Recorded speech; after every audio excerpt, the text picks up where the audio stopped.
The Louie T Network is powered by MusicHead University. MusicHeads, classes in session. Turn me up. Enroll on YouTube now. Link is in the description. Who else could it be but me, your man, Louie T? Welcome to the Command Post Live. You know what it is. Post up. Take command. I, of course, am your commander-in-chief, Louie T. Thank you for joining me. So, jam-packed show for you today. Lot to get to. I want to start by saying, y'all know what time it is. We are in the dead heat of draft season, which means we are in the dead heat also of lying season, and the opinions are about to start flowing like red wine on a Friday evening. Okay. So this is the time of the year that I love. I also hate it. I have a love-hate relationship with this time of the year because everybody's got an opinion. I'm included. I have an opinion. You have an opinion. Everybody's got an opinion. Sometimes people take their opinions a little bit too seriously, and it gets a little out of hand. That's the part I don't enjoy, right? If you don't believe that this prospect is this, then you don't know ball. Okay, shut up, guy. Okay, shut your mouth. All right. But it wouldn't be draft season if we didn't have talking heads doing the thing that gets people talking. Hell, I'm talking about it now. It's very briefly, but it wouldn't be draft season if Chris Sims didn't make a sharp left turn when everyone else was going right. This is Chris Sims' wide receiver draft rankings. He's got tiers, and we've seen him do this over the last few years. In his tier 1, he has 2 receivers. Denzel Boston is his number 1 receiver. Jordan Tyson is his number 2 receiver. In his tier 2, he has Chris Brazel II, or Chris Brazel II, Tennessee receiver that lit the combine up. Then he has Carnell Tate as his number 4. And then in his tier number 3, he has Zachariah Branch, who I really like in this draft. One of 2 wide receivers that will be drafted out of Georgia, the other being Bell, right? So, what is noticeably absent from this list? Anybody care to take a guess? Let me help you.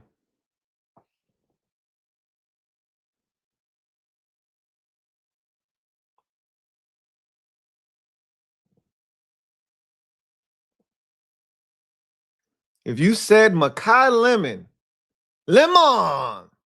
you would be correct. So Chris Sims doesn't seem to think Makai Lemon is one of the top 5 receivers in this draft. Very interesting. I disagree. But again, I got to give Chris Sims credit because he does this every year. And I'll be honest, more times than not, he ends up being right. Now, he's also wrong a lot, but who isn't? Okay. It's easy to go along with the masses, right? It's easy to get caught up in groupthink. He usually doesn't. I don't always love it, but hey, you got to respect it. Here's another one. This one feels a little bit more of bait, right? Dan Orlovsky, and now for me, he's more often wrong than he is right, is Dan Orlovsky. But he gets paid to have an opinion. He went on Pat McAfee's show today, and again, no one cares about this. I don't care because we're not drafting a quarterback. I would love for us to take a developmental quarterback at some point, whether undrafted or in the 7th round or the 6th round, but no one cares about the quarterbacks this year. This is one of the worst quarterback draft classes we've seen since 2022, and thus you get conversations like this. For me, Ty Simpson is the best quarterback in this class. I can tell you that multiple decision makers in the NFL feel the same way. This is from Dan Orlovsky. Ty Simpson is not, I repeat, not the best quarterback in this draft class. I think he's a first-round pick this year. I told you that when I did my mock draft on Friday last week, that someone's going to take him in the first round, whether that's Pittsburgh. The draft is in Pittsburgh this year. Whether that's Cleveland went and took him in the mock draft that we did on Friday. I don't see the Browns taking yet another quarterback, spending a first-round pick, no less, on another quarterback. They've already got 16 quarterbacks on their roster. They don't need to add a 17th. But someone's going to take Ty Simpson in the first round. Someone's going to take him in the first round. This feels eerily similar to when the Steelers took Kenny Pickett. Remember, it was the 2022 draft class. It sucked. Kenny Pickett was somewhere around the middle of the first round. Steelers had that middle of the first round pick. They said, hey, he's in our backyard. Why not? They took him. It was a disaster. This feels very similar. Ty Simpson's going to go somewhere in the middle to late portion of the first round. Steelers need a quarterback. They're somewhere in that middle to late portion of the first round. Going to take him. The draft is in their backyard this year. He actually has a chance to be good. And he'll sit behind Aaron Rodgers for a year, which won't hurt. So I actually endorse the Steelers taking him, but he is not the best quarterback in this draft class. But again, this gets the needle moving. It's provocative. Gets the people going. All right. So again, be leery of these types of things. We are officially in draft season, and you're going to see a lot of this moving forward. All right. Now on to more pressing issues and more Commanders related content. Let's start with something that happened yesterday that got the fan base all excited. Woo! So back to the Pat McAfee show. This was from yesterday.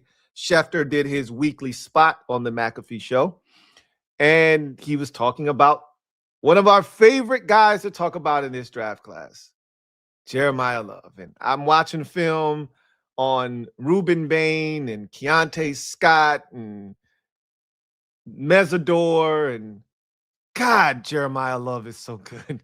One thing I will say, he's got to stop jumping in the air. He loves to jump, right?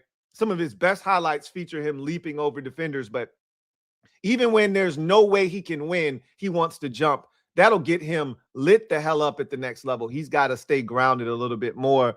But I watched him run a route as a receiver. They had him split out in the slot with Jadarian Price at running back, and he ran a receiver route like he ran a arrow bench route. Like, wait, what? That running backs don't run those types of routes. And it was crisp. God, Jeremiah Love is so good. Anyway, that's not why we're here. Schefter was talking about what he senses is going to happen. He says, quote, Jeremiah Love is a top 10 pick. Yeah, I think we can all agree on that. I don't see him going to the Titans or Giants right now. I think the key phrase is right now. Of course, these things are fluid. Teams generally don't make up their minds on who they're going to select until literally the time of the pick.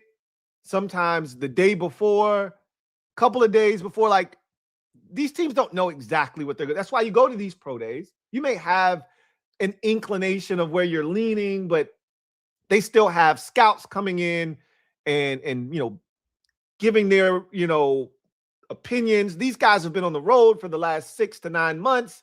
They've got a lot to say. They've got certain prospects that they believe in. They're going to listen to these presentations. They're going to all these pro days. They've got these top 30 visits. There's so much information to take in. There's no decision made on March the 22nd. However, and Schefter said, which is very important, it's March the 23rd. So I'm telling you, I don't sense that the Titans or the Giants are his landing destination, but it's also March the 23rd. And anything can happen and things can change. Then he follows that up with the one that sent Commanders fans over the moon. A place that makes sense to me would be the Washington Commanders. Well, guess what? Jeremiah Love to Washington makes a ton of sense for a lot of people. You've been hearing that quite a bit. Yeah, it makes a ton of sense. Who wouldn't want to see Jeremiah Love paired with Jaden Daniels in that backfield? Everyone wants to see that. Doesn't mean it's going to happen, folks. I just don't want you guys getting yourselves so immersed in this Jeremiah Love to DC movement that when it doesn't happen, you're heartbroken and nothing else will do. I just want you to keep an open mind. I hope this happens. I hope it happens for some of you who are all in. You've pushed your life savings into the middle of the table on Jeremiah Love to the Commanders at 7. I hope this works out for you guys. I really do. I would love to see it. I'm all in with you. I want to see this guy here in Washington. I don't want you getting your hopes up and then being disappointed on draft night. Because it sucks. I've done it. You saw what happened to me when I wanted this team to take one of two players back in 2018. That you saw what happened back in the 2023 draft when we thought we were getting Christian Gonzalez. You guys saw. Like, I don't want to do that again. I don't want to allow myself, like, even if what happened with Gonzalez happens in this draft where Love somehow gets, because we didn't think Christian Gonzalez was going to get to us at 14 that year. We didn't think he was going to get there. Or 16. I think we were at 16. We didn't think we were going to get there. And he got there. And then we screwed the pooch. Right? I'm yelling, yeehaw, yeehaw, thinking we're about to get Christian Gonzalez just so they could take Emmanuel Forbes. There's a chance that Jeremiah Love clears the Giants, clears the Titans, and he's sitting right there for us to take at 7, and they decide to pass on him and go in a totally different direction. You guys have to be prepared for that as well. And I know that could make a lot of you turn on Adam Peters, because a lot of you turn on Adam Peters and this organization and members of this organization on a whim. Doesn't take much. Takes a whole hell of a lot to get you on their side, but it doesn't take much for you to flip.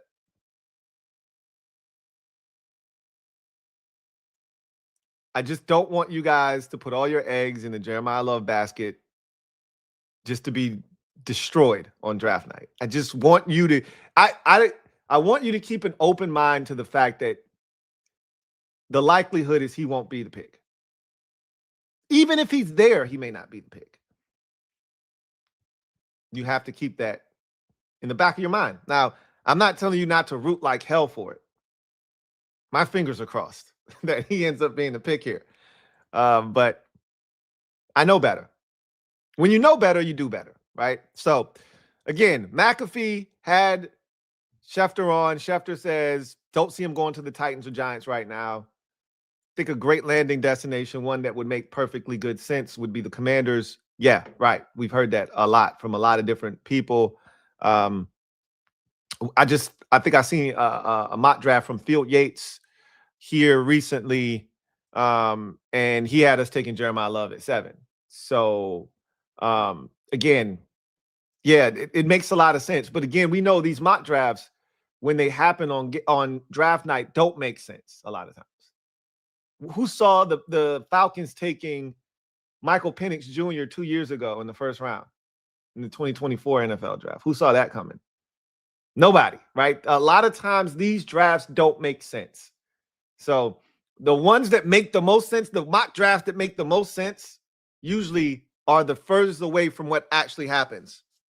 So just want you guys to keep that in mind as we continue on throughout this process. But yeah, it feels good to hear Schefter say, yeah, the Giants and the Titans don't feel like places that are going to take a running back right now. We'll see.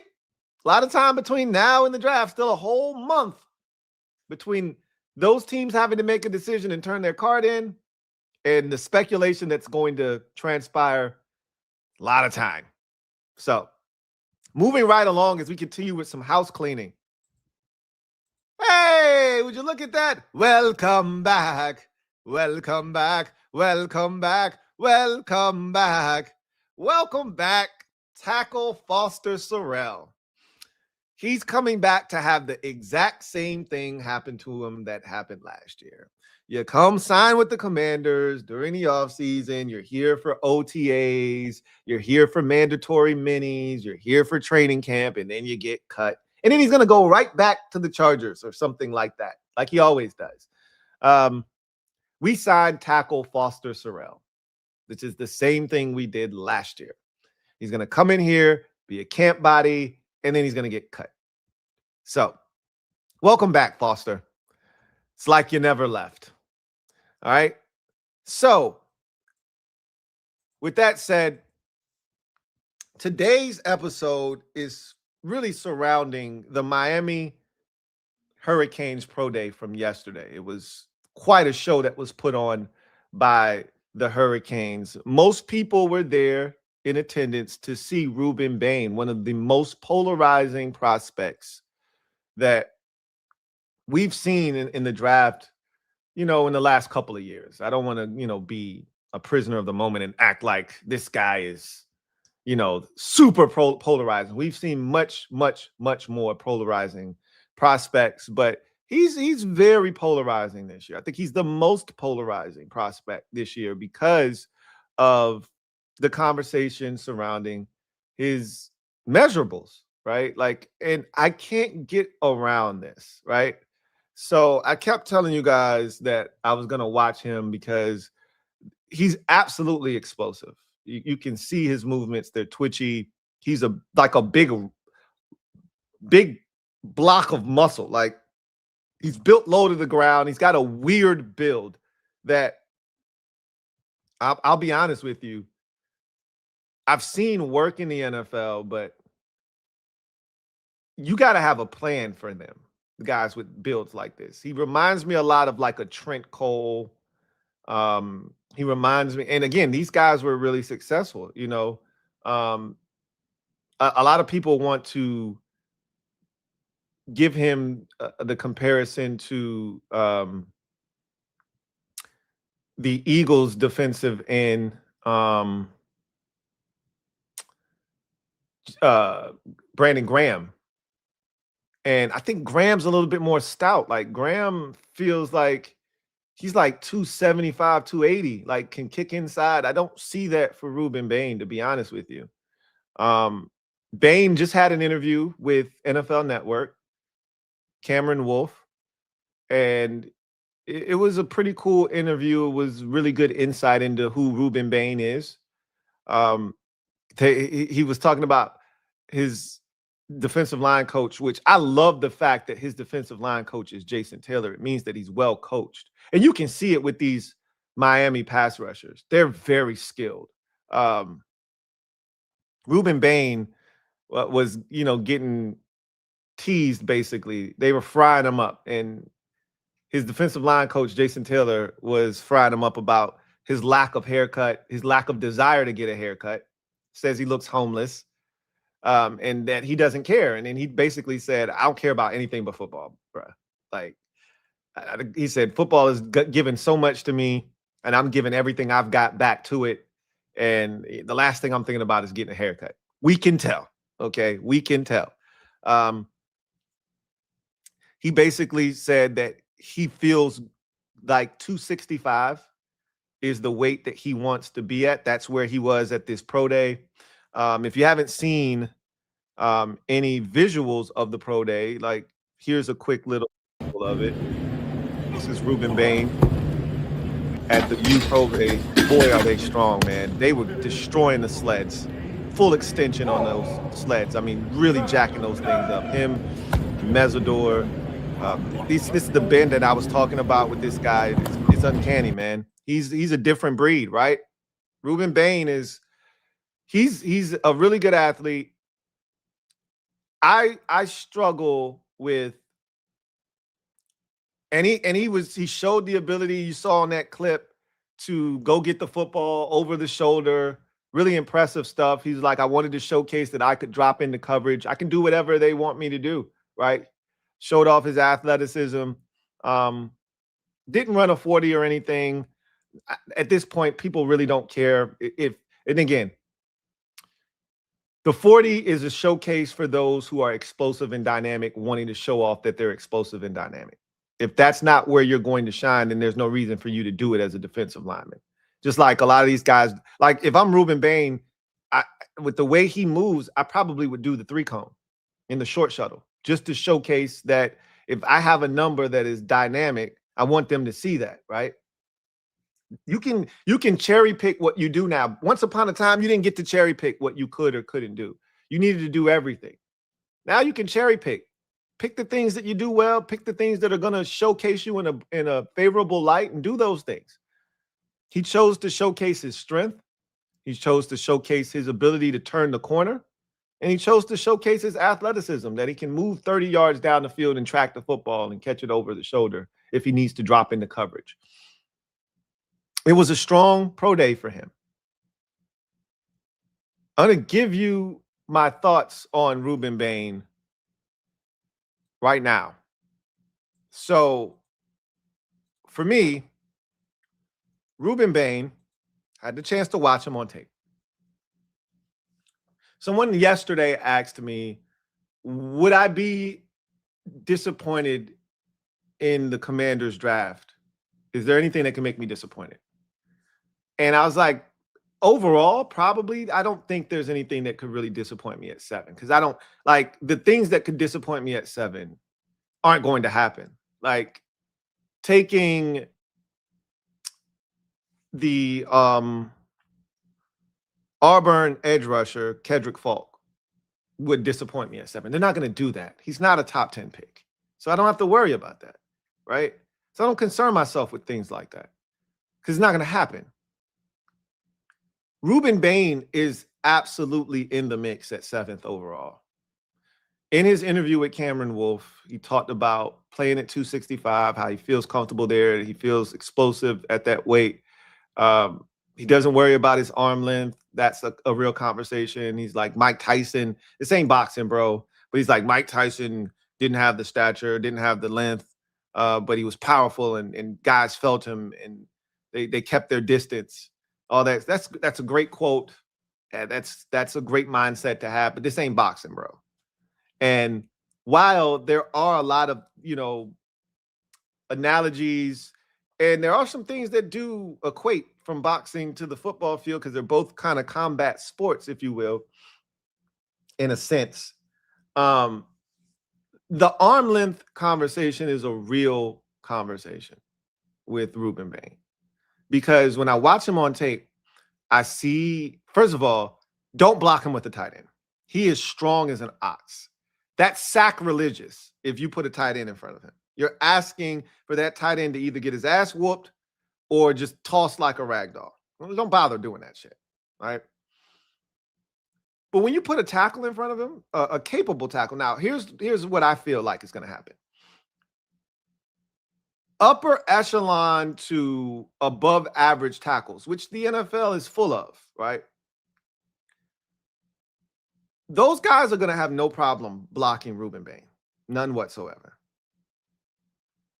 I think he's going to struggle against the Pro Bowl, All-Pro, and the guys that are fringe at that level guys at the tackle position.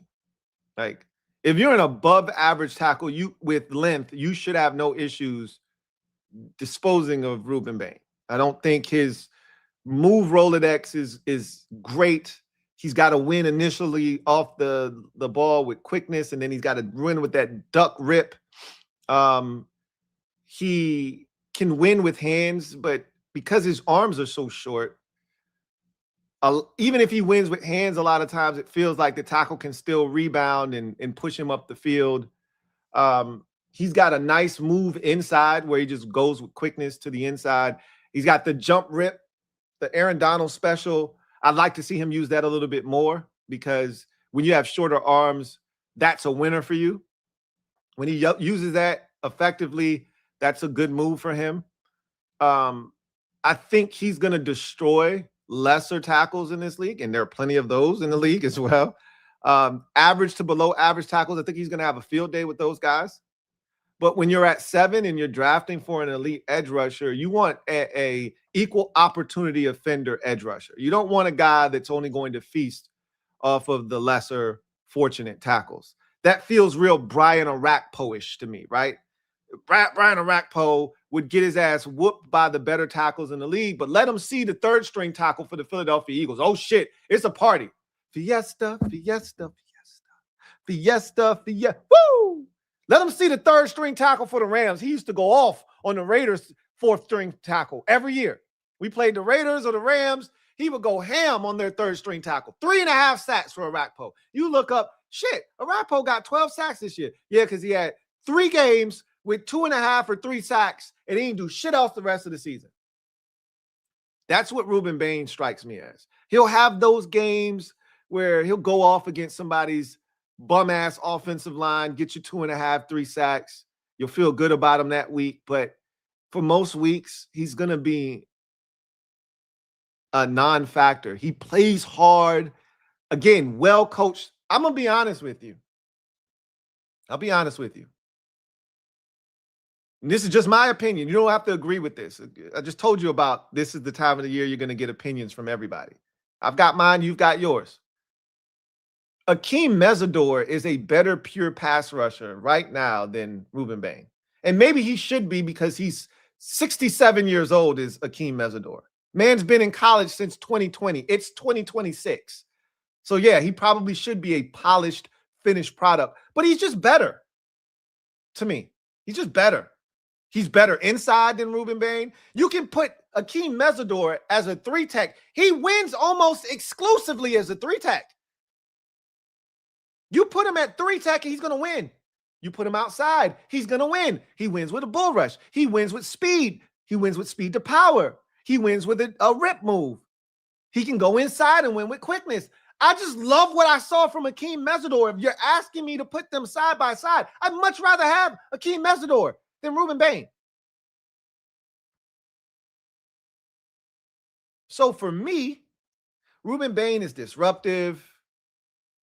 He's an anomaly, right? Because he's built differently. And it's hard for you to take what he did in college and translate that to the NFL level because there aren't many guys at his stature that have done it at a high level. And if you do find guys that did do it, like some of the guys I mentioned, the Brandon Grahams, they didn't go in the top 10 in the NFL draft. Don't liken him to Dwight Freeney. Their games are nothing alike. Don't talk to me about Dwight Freeney and Rueben Bain because they are not the same. Their games totally different. Freeney had a different set of skills that allowed him to flourish and thrive and become a future Hall of Famer. Those are not the skills that Rueben Bain exhibits, nor does he have. So don't talk to me about Dwight Freeney. Rueben Bain can be successful in this league and may ultimately be very successful in this league. I worry about the floor of Rueben Bain. I worry about the floor. He's going to play hard. There's a lot of try-hard guys in the NFL. He's going to be good against the run. He's going to be physical, especially against tight ends. He's going to win his fair share of matchups. But for the 7th overall pick, and this is the thing that you have to be, like, this is the thing that has to make sense. You're using the 7th overall pick. There is an expectation that is attached to the 7th overall pick. I'm not looking, like, this is the same thing we ran into with Chase Young. Chase Young was solid. We're not looking for solid at number 2 overall. Montez Sweat was solid. Montez Sweat was what, the 13, 14, what did we traded back into the first round for him, right? So 24 24th, 25th pick, wherever he was taken. Montez Sweat was solid, but that's a first-round pick. This is magnified and multiplied exponentially because now we're talking about not just a first-round pick, not just a top half of the first-round pick, but a top 10 pick. I told you I'm swinging for the fences. I might strike out, but I'm taking massive cuts here. We're at 7. We're not at 27 like we were a year ago, 28, 29, wherever the hell we were drafting. Where you can swing for a double, which is what I think we did last year with Josh Conley Jr. I think we swung for a double. We hit one in the gap. We could have legged out a triple, but you might have got gunned. We standing up double is what we hit last year with Josh Conley Jr. I told you I don't think he's a Pro Bowl tackle. I could be wrong, but we hit a solid double. Nothing wrong with that. You can do that at 27. I think we did that with Montez Sweat at 25 or 24 or wherever you've drafted in the 20s. We hit a nice stand-up double. That's cool. But when you're drafting in the top 10, I'm of the mindset. Everyone wants to trade back. Everyone wants to trade back. Everybody wants to trade back. I'm of the mindset that when you have a condensed draft like the one we have, where it's just 6 picks, and I know you guys want to make it 7 or 8 by trading back, but when you're drafting this high, this is the pick. I'm going to focus a ton of attention on the 7th pick overall because this is going to make or break our draft. Who are we kidding? Go back and look at the 2024 draft. Right now, that entire draft class feels like one big 6-pack of ass. It does. Like, let's be honest. Guys have to prove themselves. This is a big year for the 2024 draft class. It feels like one big 6-pack of ass. But you know what the saving grace of that draft is? And it makes that draft palatable, even if Mikey doesn't turn out to be what we need him to be. Ben Sinnott looks like he's not going to be worthy of a 2nd-round pick.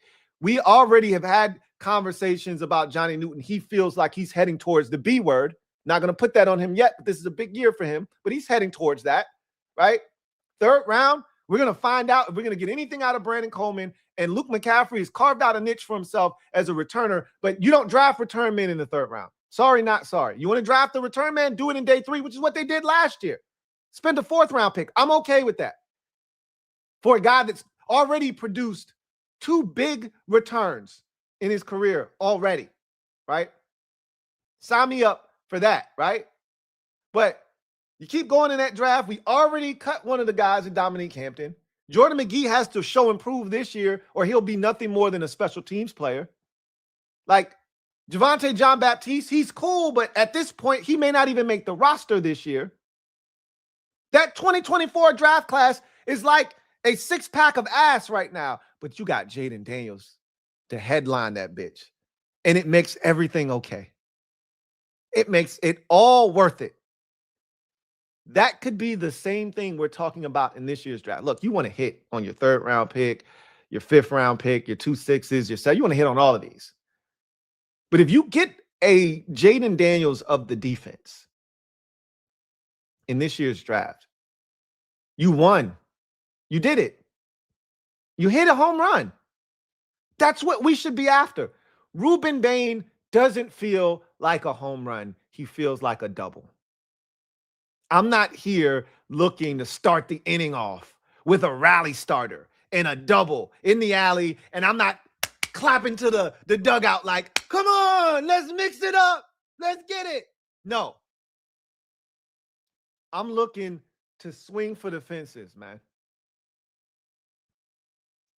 I'm looking to tie this bitch up by taking one over the wall. They done everything they needed to do in free agency to set us up. We got runners on 2nd and 3rd, and I'm looking a double would bring them both home, but we still down 1. I'm looking to tie the game up. I'm swinging for the fences. This pick represents the tying run at the plate. And Rueben Bain doesn't feel like a home run cut. Would I be disappointed if they took him at 7? I think I would be. I wouldn't hate the pick, but I wouldn't love it. I want to walk away feeling like I won in the first round at 7. I don't know if Rueben Bain makes me feel like I won. I didn't lose. That's that double. Hey, we down 1. Somebody's going to have to drive me in, tie the game up. We didn't lose the game. We're still in the fight. But I definitely didn't win. They don't feel like I'm walking away a winner. We'll see what happens with Rueben Bain. But he had a pretty good pro day. He had a really good pro day. But the guy that I think stole the show, the Commanders were in full force at the Miami pro day. And here's proof of it. This is the most updated top 30 visits list. We talked about this. We're going to continue to talk about this. 2 more names were added to the top 30 visits list for the Commanders. Yesterday, we talked about Dalen Everett, the cornerback for Georgia. They're hoping he can somehow get to 71 if they haven't taken a corner already at number 7 overall with Mansour Delane, who we talked about yesterday. Dalen Everett, corner that's 6'1" and some change in a quarter. Right around 200 pounds, ran a 4.3, 840 at the combine, has made big plays at Georgia, had the pick in the playoff game. Every playoff game, it feels like Dalen Everett makes a big play, had the pick against Ole Miss in the playoff game this past year. They added 2 more names. And as you can see, now we have 3 corners. I told y'all yesterday, we are drafting a corner at some point in this draft, okay? That is a guarantee, and I told you it's going to be in one of the first 2 picks for this team, either 7 or 71st overall. Obviously, if they trade back, that also, puts them in a range to get a corner as well if they pick up a 2nd-round pick or an additional 3rd-round pick, whatever the case may be. But Keionte Scott, the nickel corner from Miami, boy, is he fun to watch. Jesus, I would love for us to get a guy like this. Now, he embodies everything you're looking for. Like everything I want Mikey Sainristil to be, but he's not. Keionte Scott is. All right. He blew up the Miami Pro Day. And look, everybody was there for Rueben Bain. Some people might have been there to see the quarterback for the Hurricanes. Damn, why can't I think of his name? Ed Nettie. Throw the football around a little bit. But most people were there for Rueben Bain and Akeem Mesidor. And I think the guy that took full advantage of that was Keionte Scott. He didn't do anything at the combine. And I think the Commanders took notice of him blowing it up and decided, hey, we need to have a visit with this dude, man. Really see what this guy's all about, because this is what he did at his pro day, according to Cameron Wolfe, who was in attendance, guy that I just talked about interviewing Rueben Bain, among others, after their pro day performances for the NFL Network. Cameron Wolfe writes on X, a lot of NFL scout buzz today on cornerback, Miami cornerback Keionte Scott after his pro day show. Scott is in Move the Sticks, Daniel Jeremiah's top 50 draft prospects. So this dude is no chump. Right? He didn't just come out of nowhere.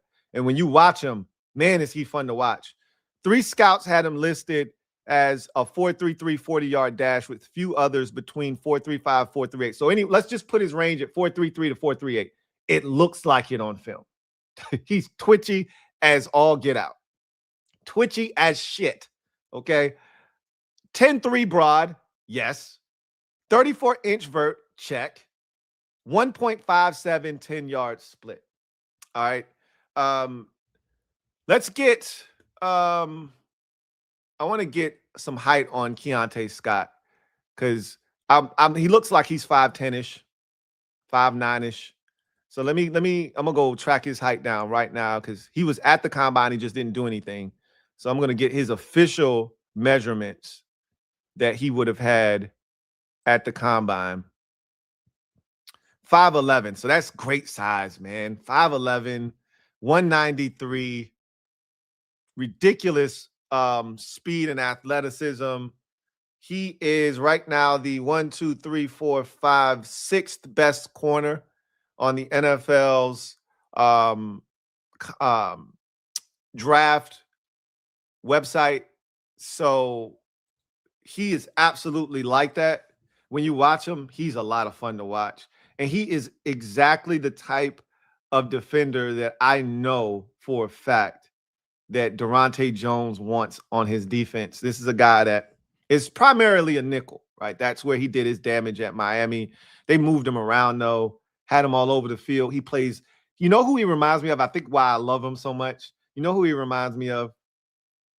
He reminds me of my favorite player in the league, my favorite defender in the league. The Houston Texans safety out of Baylor. Oh, my God. Why am I blanking on his name? Let me get his name. Let me grab his name for you real quick. Houston Texans, Baylor safety.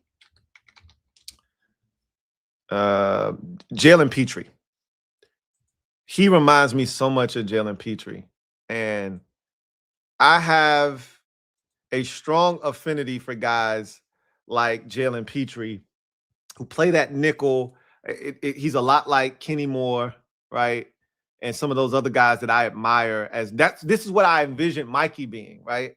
A guy that can play over the slot, can play man coverage, put you down by the line of scrimmage, blow up run plays. They try to block you. Defeat the block, get in the backfield. You're back there making the tackle along with two other guys. They blitz you off the nickel, right? Like this guy was everywhere. They put you in the slot. You blowing up screen passes like Kendall Fuller. I'm watching him against Notre Dame. They try to throw a little screen out to the flats. He ducks under the block, 3-yard tackle for loss. You watch him in the playoff game. He made arguably the biggest play in Miami's playoff run. If you think about their games, right? They beat Texas A&M. They beat Ohio State. They beat Ole Miss, and then they lose in the national championship game in the Natty to Indiana. You could argue the biggest play that was made in all those games, and I know the Texas A&M game was nasty, bunch of missed field goals, low scoring, back and forth. Ohio State pick 6. Ohio State's driving. It's 7-0 Miami, but Ohio State's been dominated in this game, and yet because of a turnover in the red zone, it's only 7-0. And if Ohio State goes down and scores, it's a tie game, and who knows where the game goes from there. They try a wide receiver screen to his side. He sniffs it out.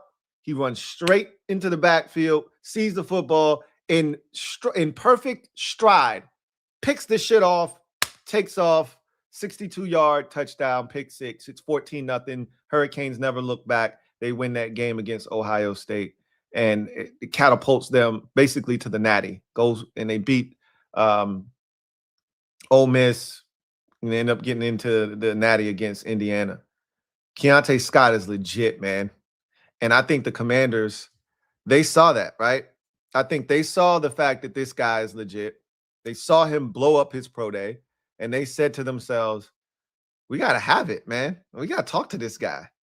He's not going to be there in the 3rd round. He's just not. So this feels like more of, if they do somehow find a way to trade back, he's a target, right? Because this is a 2nd-round player right here. Keionte Scott is. There's no way he makes it to 71. And I don't think this is I don't think this is an interview here for a guy that's gonna be there at 71. They could hope he's there at 71. I don't envision that being the case. So this feels like a guy that they're gonna bring in for a top 30 visit based off of his, blowing up of the pro day. And I showed you the numbers already. And then you watch the tape, and this guy, he feels like a beast, like one that I would love to add to this defense. He's a better version of Amik Robertson, right? Which is who I think is going to be playing a nickel for us initially. But who knows? Mikey could be kicked inside if they draft a Mansour Delane. But if they get a Keionte Scott, that tells you that they're not interested in moving Mikey. He's going to be your boundary corner, and Keionte Scott's going to be your nickel, eventually. You need 2 nickels, right? If teams spread you out, you want a nickel on each side, right? So you can have 2 nickels on the field. You could also never have enough corners. Something happens to one of your corners, and Amik Robertson's got to kick outside. You need somebody to go inside. Keionte Scott could, be that guy to just jump into the lineup. So his tape was fun to watch, and I understand why he's a top 30 visit, especially after the showcase he put on. I don't think there's a bigger winner from the Miami Pro Day than Keionte Scott. I think he solidified himself as a 2nd-round pick, which we don't currently have. So unless they're trading back, they can only hope that he falls to 71, but it's not happening. It's not happening. And then the other name on this list. So I told you 2 new names were added. Caden McDonald, the defensive tackle, the havoc-wreaking defensive tackle out of Ohio State. Caden McDonald was interviewed by Sports Illustrated, in which he talked about having Zoom calls and meetings with a number of teams around the league. And then he talked about having top 30 visits with a number of teams. And he listed off about 7 teams. The Commanders were one of those teams. I'm interested to see. He's more of a run-stuffing defensive tackle. I'm interested to see we're not going to find this out, but here's my guess about why they are having a top 30 visit with Caden McDonald. One, they're interested in the player, right? Because to me, defensive tackle right now, and again, we've had this conversation about edge rusher too, right? Like right now, defensive tackle doesn't feel like a position of need. I mean, you went out and you signed Tim Settle to a 3-year deal. You got 2 more years if you desire to have him for 2 more years. This year and next year, you got 2 more years of Johnny Newton, if that floats your boat, right? You have 2 more years this year and next year of Javon Kinlaw. And who knows what's going to happen with Rueben Bain. This could be his last year in Washington. They could re-up with him. They brought Shy Tuttle back. They could bring Shy Tuttle back again next year on a 1-year deal. I doubt it. They'll probably find some different, guy. They also have undrafteds that they've been working with. Most notably, Ricky Trulies in my ball. He's a guy that's still here. They could bring in another undrafted. They could draft a late round defensive tackle. I said all that to say that I don't see them spending rounds 1, 3, or even 5 at the defensive tackle position. Now, if they drafted a 6th or 7th round defensive tackle, I wouldn't even blink, right? That said, why Caden McDonald? This is a guy that's probably a day 2 defensive tackle. Why are you talking to him? I think they're talking to him. One, again, interested in the player, want to see, what he's all about, figure out if this is a guy that fits what they want to do, if he happens to somehow be around. But 2, I think they want to get intel on all those Ohio State defenders, Sonny Styles, Arvell Reese, and Caleb Downs. And, what better way to do that than to talk to one of their teammates that's played with them for multiple years. So I think this is a twofold, visit, right? Like, they're not going to make the whole visit asking him about other guys, but I'm pretty sure they're going to sneak in some questions like, hey, man, what can you tell us about Arvell, Sonny, and Caleb Downs? Like, how are these guys? I would feel some type of way if, honestly, if I came for a top 30 and you snuck in one of those. I mean, I would assume you get that every now and again anyway, but with a team with the 7th pick in the draft, that would feel real ominous. Like, did you really want to talk to me, or did you really just want to get intel on them? But anyway, that one feels a little bit like out of left field to me, because I don't see us taking a defensive tackle, and I don't see us taking Caden McDonald out of Ohio State. So that one feels a little bit like, that's odd, because, again, all the rest of these make sense. Makai Lemon is a viable option at 7, or even in a trade back scenario. I know a lot of you talked about trading back. You trade back, Makai Lemon is right in your wheelhouse if you somehow are able to get out of 7. Romello height makes sense at 71. He'll be available more likely than not. I could see him going earlier than 71, but I could absolutely see him being available at 71. The edge rusher out of Texas Tech, opposite of David Bailey. Mansour Delane, that's for the 7th pick overall, right? After the pro day he just turned in. AK, the quarterback out of Rutgers, feels like a late round developmental draft pick, a guy, and I'm gonna watch him at some point so I can kind of get a better feel for why so many teams are interested in this kid, because we're not alone. There are a number of teams interested in him. I wonder if he is one of these athletes like we saw last year. The Raiders drafted, the quarterback, or I think they didn't draft him. Did they draft him? They might have drafted him. Yeah, I think they did draft him. The quarterback that was an athlete that won like a couple national championships at the Division III level, and they turned him into a running back. Is he one of those type of guys, or is he actually a quarterback that throws the football, pocket guy, etc.? So I'm going to check him out. But we need a developmental quarterback. I talked about that, so that makes a ton of sense. Dalen Everett feels like 71 overall. If you're going to go corner, you don't go at 71 overall. Keionte Scott, another guy that feels like 70. They're hoping, praying, wishing that this guy gets to 71. He's not. So this feels more like a trade back scenario, or even a trade up where you package up picks and go up. I doubt that they do that, but he feels like a guy that you have to get in the 2nd round. I don't see him making it to 71. And then Katie McDonald just feels like he sticks out like a sore thumb. It's not a massive position of need. It's not a position that I see them taking within the first 5 rounds. He's a day 2 pick, if you ask me. I'd struggle to see where this one fits. So again, I'm throwing a dart at the board and just saying that this feels like they're getting intel on some of the guys that's going to be at the top of the draft for them to take, and just wanting to talk to one of their teammates and kind of get a good feel for what these guys are or aren't. So anyway, I digress. Let's get a quick word from one of our sponsors, come back on the other side, and then we will get to the comment section, and then we'll get out of here. Feel like I'm a broken record. New year, same conversation, same body odors. If we're on a scale of 1 to 10, some of you are walking around with body odors on 5 or 8. God forbid you hit 10. How about you bring it down to 0 by using MANDO? So whether you're here, over here, or even over there, MANDO has you covered to keep you smelling fresh to tackle the day. So if you're ready to change your body odor game and come clean, head over to shopmando.com and use my promo code LouieT. That's shopmando.com, LouieT as the promo code. SHOPMANDO.com. LouieT is the promo code.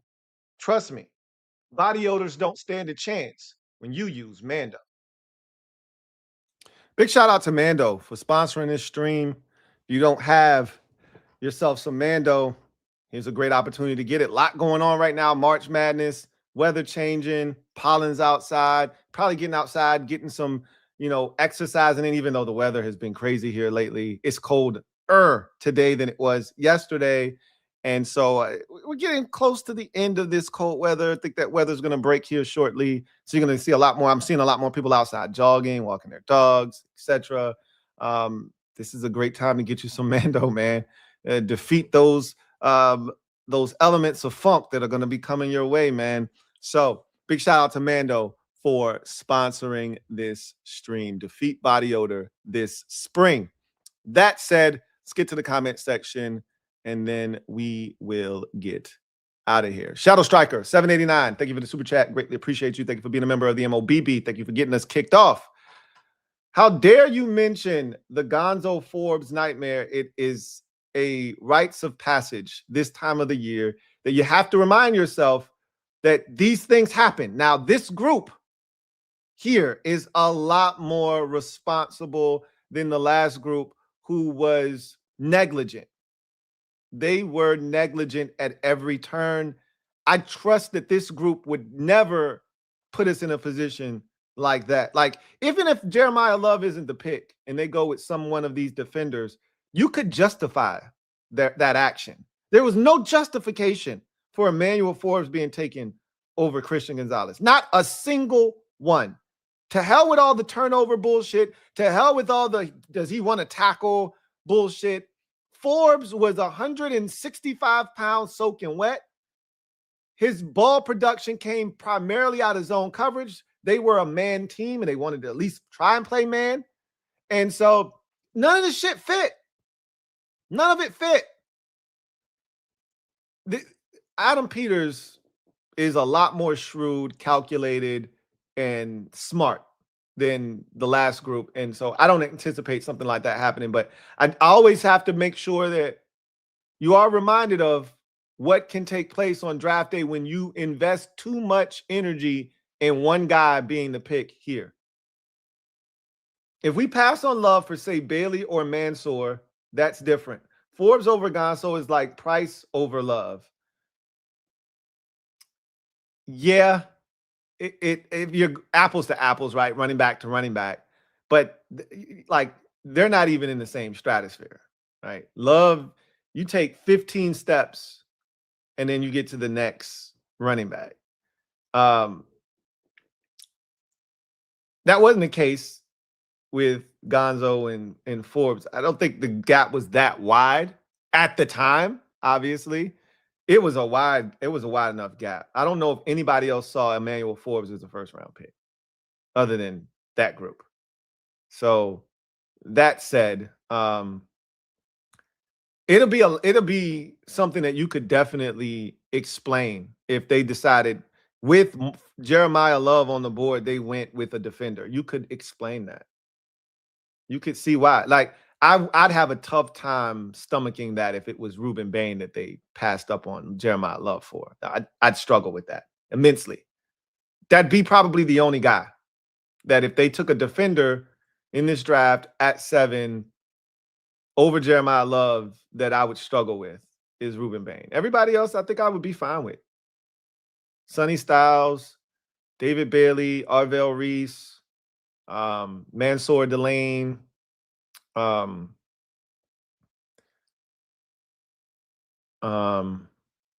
Downs, Caleb Downs.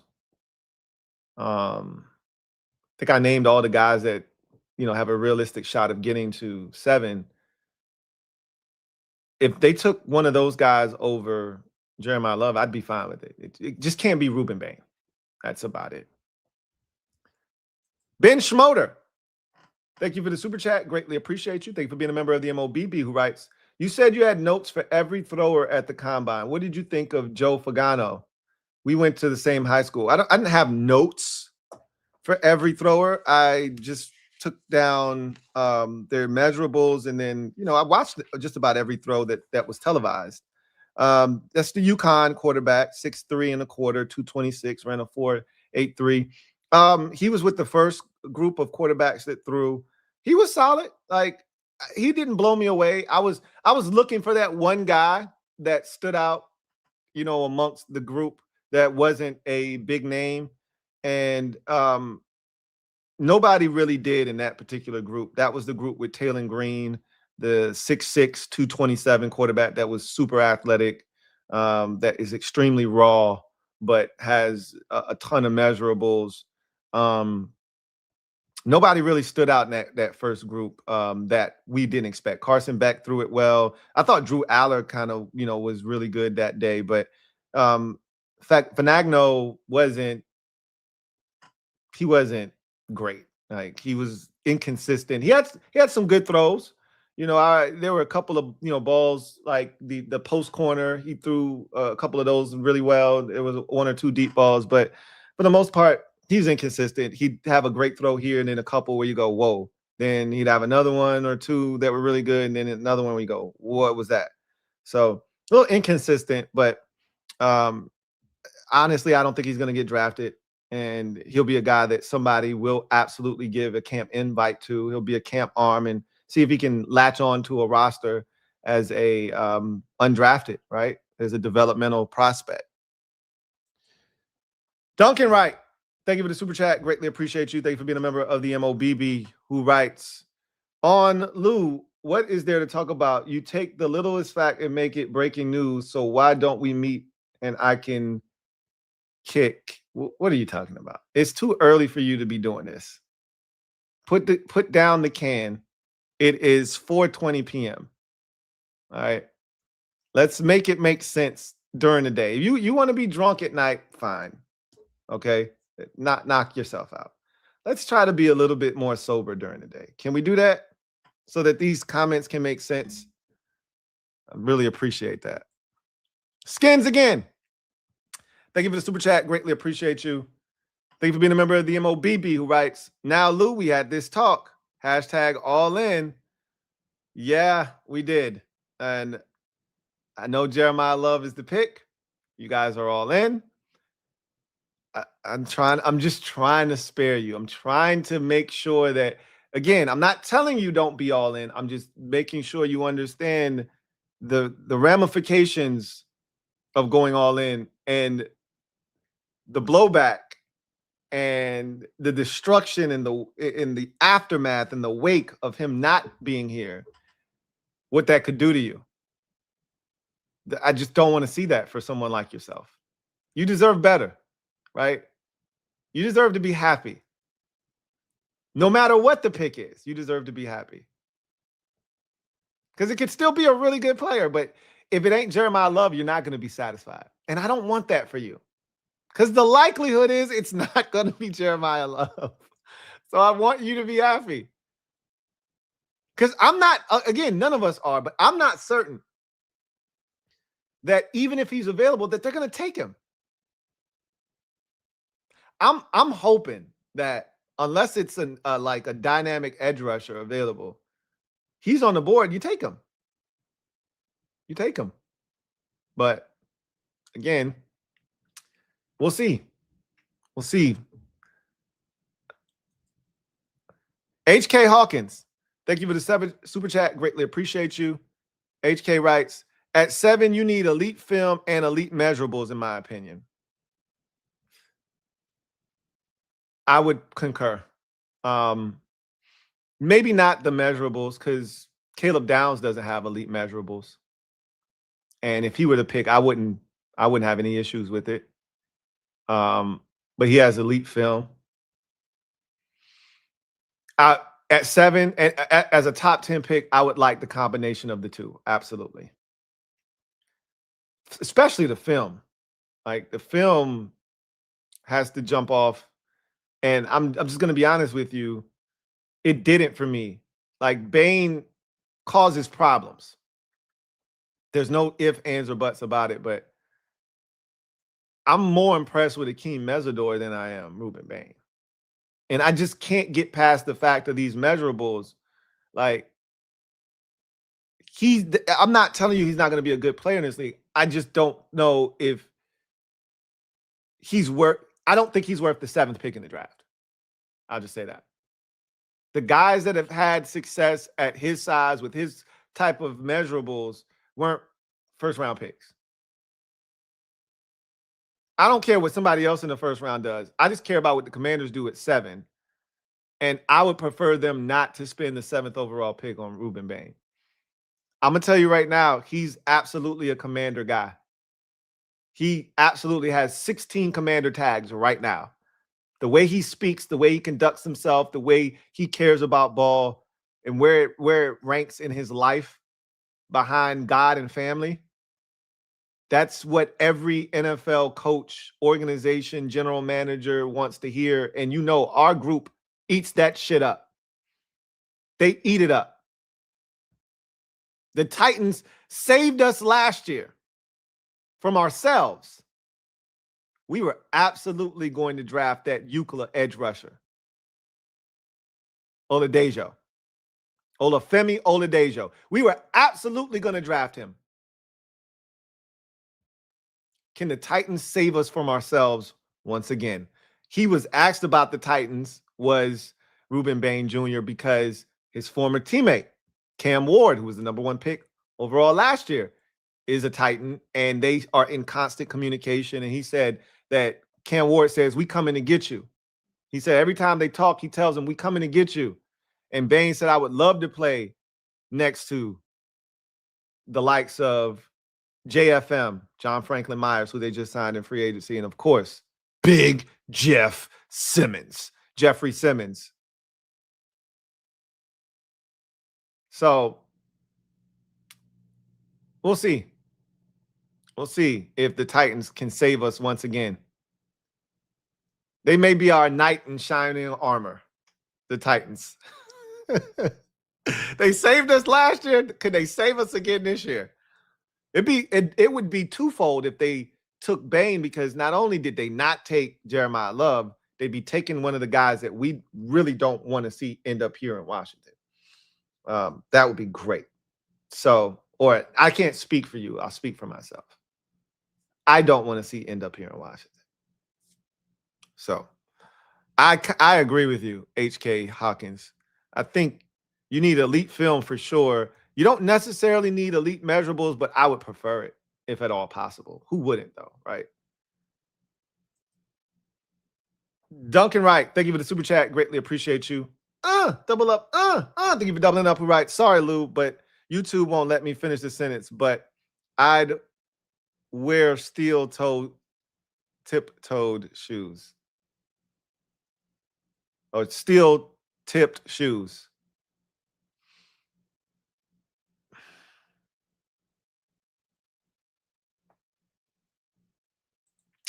Skins again. Thank you for the super chat. Greatly appreciate you. Double up. Thank you for doubling up. Who writes? He says, like BG, more like Jules Winfield, Pulp Fiction. Looks like BG, more like Jules Winfield, Pulp Fiction. I'm just telling you right now that he could turn out to be a really good, like Brandon Graham. I don't think he's had a Hall of Fame career, but he's had a really good career. And he may even get some consideration. He's played a very long time. He's amassed a bunch of sacks. He's won a Super Bowl, won multiple Super Bowls, actually. Made one of the biggest plays in their first Super Bowl. He's had a hell of a career. Trent Cole had a really good career. I think he's more like Trent Cole, but Trent Cole was like 6'1", if I'm not mistaken. Let me see. Trent Cole was like a little, I think he was a lot shorter. Trent Cole. No, he was 6'3", 270. So they had a very similar, build, because he was listed at 6'3", 270, and he's down to 265, he said, at his pro day. Trent Cole was 6'2" and a quarter, which is right around where Rueben Bain was listed at. Now, Cole, when he came in the league, was 236, which is not where he ended up at. Obviously, he ended up at around 270. But he did all of the workout stuff, and he lit up the pro day, basically. And I think their builds are very similar, and their games are probably very similar. I think Bane might be a little bit more explosive and a little bit more polished because of Jason Taylor being his defensive line coach. You could see the hand usage with both of those guys. Mesidor just, to me, light years better as a pass rusher. Like, he's got a real plan. You can see it. It's a plan that Mesidor is using. I'm impressed with him. Duncan Wright, thank you for the super chat. Greatly appreciate you.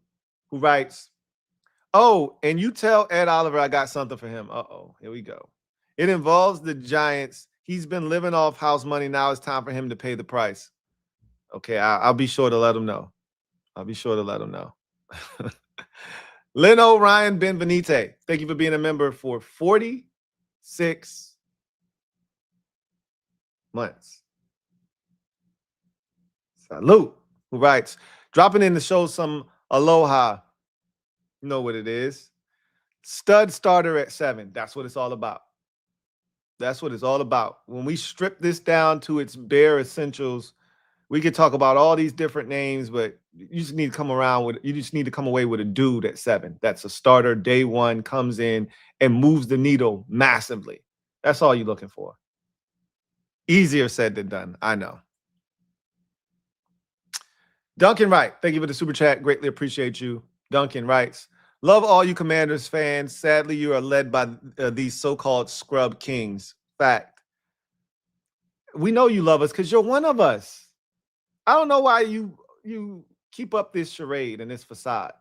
You don't got to keep that up for us. You already told us your mom is a Commanders fan, which means you grew up a Commanders fan, which means you are a Commanders fan, which is why you tune into all of our contents.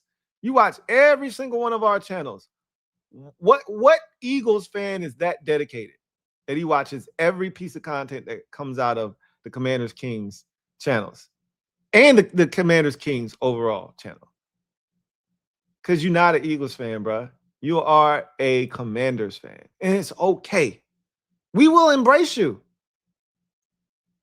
We will embrace you, man. Midnight Lace 2.0. Thank you for the super chat. Greatly appreciate you. Thank you for being a member of the MOBB. Who writes, Lou, even if he's picked over Love, don't sleep on Rueben. I watched him get to my Buckeyes. He's a dog. I watched that game too. And Akeem Mesidor was more impactful in that game than Rueben Bain was. That's facts. You can go watch the game again if you like, right? Because all they talk about is Rueben Bain. He gets all of the fanfare. So when you watch the game and a play gets made and it's a meeting at the quarterback and Bane is there with Mesidor, they're going to talk about Bane. Look at Rueben Bain. Watch what he does here. No. Watch Akeem Mesidor. Watch Akeem Mesidor. A lot of times, it's Mesidor with the initial pressure and then Bane cleans it up. Or Mesidor is the one that gets there, forces the fumble, right? Bane is the guy that commands the attention. Mesidor feels like more of the substance. Somebody's going to get them a hell of a pass rusher in Akeem Mesidor in the mid portion of this first round. I really, truly believe that. I really, truly believe that. Like, I could see him having, I'm trying to think of a pass rusher that's that size who's had some success in the NFL with his blend of, power and speed, because he's got a really, really nice blend of speed and power. I don't think either of them is necessarily elite, but they're right there, right underneath that. And then I think what sets it over the top is the fact that he was coached by Jason Taylor. And so there's a polish there that generally you don't get. I always talk about the Ohio State edge rushers and how they're taught so well by Larry Johnson and how they come into the league with hand usage. I talked about the Bosa boys in particular. Their hand usage was second to none. Nick Bosa's hands coming into the league, him and Joey, their hand usage, I've never seen anything like it. And you generally don't get that, which I was disappointed because Chase Young had no hand usage when he came into the league. And I was shocked because a lot of those Ohio State dudes, they are third-degree black belts in hand fighting because of the tutelage that they get from Larry Johnson. And you can see Jason Taylor's impact on these guys. They are very, very polished. So I would be disappointed if Rueben Bain was selected over Jeremiah Love. He was a part of the group up front that wrecked the game against your Buckeyes. But I'd tell you the guy that was more impactful in that game was Akeem Mesidor. Again, feel free to go watch that game all over again. Knock yourself out. Bane made his fair share of plays, but give me Akeem Mesidor. So, we'll see what happens. But anyway, I digress.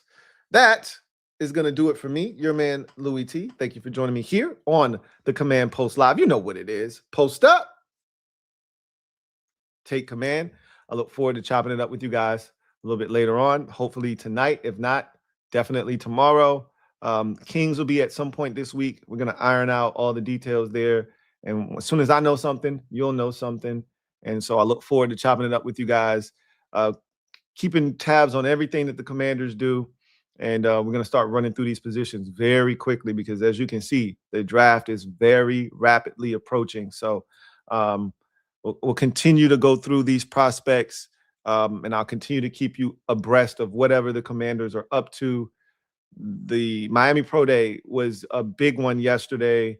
A lot of teams in attendance, including the Commanders, and a show was put on. And I think the biggest result of that show was Keionte Scott destroying that Miami Pro Day, wowing scouts, general managers, and coaching members alike, to the point where the Commanders set up a top 30 visit. That was the ripple effect of his performance yesterday.